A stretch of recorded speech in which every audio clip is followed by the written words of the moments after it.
Today, I want to debunk a big misconception about early retirement, and it's the notion that you need a massive portfolio to retire comfortably. I've had the privilege of seeing folks retire confidently and live extraordinary lives with well under $500,000. On the flip side, I've seen people with over $3 million that will delay their retirement so they can continue to live their lifestyle.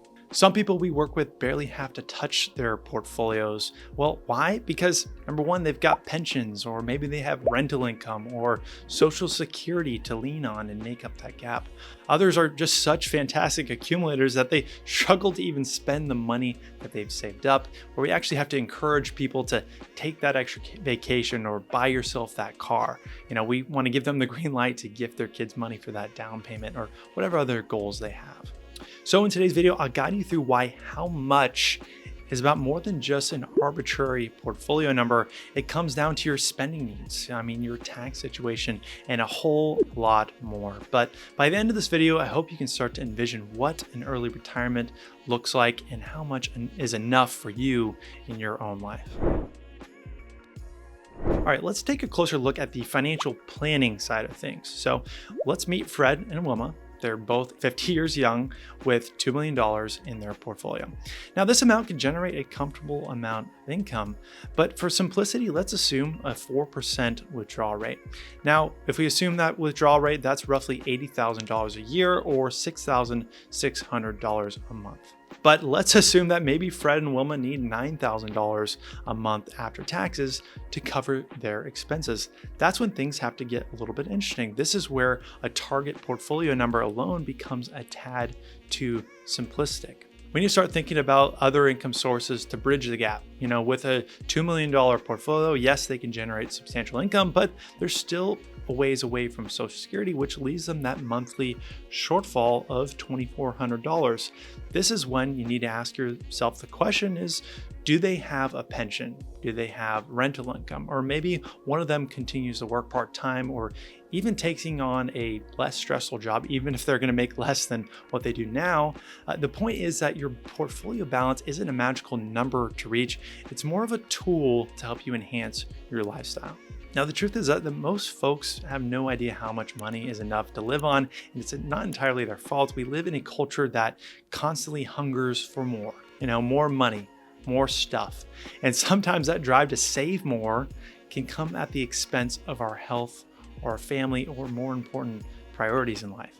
And the thing is, it's a tangible goal. You can have a number that you can attain, and the problem I often see with folks is the goalposts will continue to move more and more, right? You hit your goal of 2 million and then the goalpost moves to 2.2 million or 2.5 million, then I'll have enough. And there's that famous parable of the Mexican fisherman and the American businessman.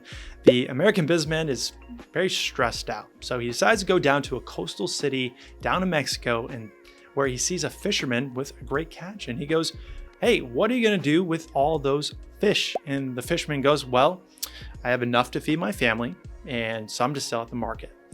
And then the American businessman goes, and then what? And well, then I have time to do whatever I want with my family. Well, how about if you took that and you buy more boats and you scale your fishing business and you could build an entire empire? And he says, "Well, how long is that going to take for me to do?"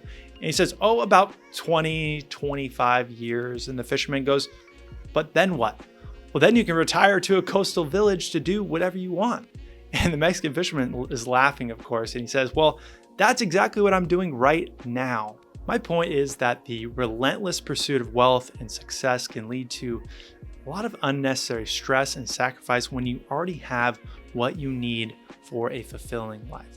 So let's take a step back and reflect on what we're really working here for. Now, this is why I strongly believe that planning is the viable solution to this. You see, planning is about assigning purpose to your money. It's about allocating your resources to what really matters most to you. When I talk with people, I rarely hear people say, "I just can't wait to make more money." It often revolves around family or friends or fulfillment, purpose, and health. But many times we find ourselves misaligned with those priorities, dedicating a little bit too much time towards building wealth when we already have what we need. We already have enough. So don't start with, I need 1, 2, 3 million, then I'll be happy, then I'll have enough, because the goalposts will continue to move. I actually encourage people to start with the other direction, with your expenses and your income sources. What's going to be there when you retire? And perhaps it means maybe working a job you love, even if it pays less. If you keep chasing after the money without a clear vision, no portfolio balance is ever going to convince you that you have enough. Start with what you want your life to look like and use your portfolio as a tool to help you get there. I hope you found this video helpful. If you did, consider subscribing to the channel so I can keep making videos on the power of financial planning, all for free, right here on YouTube. Until next time, take care and thank you for watching.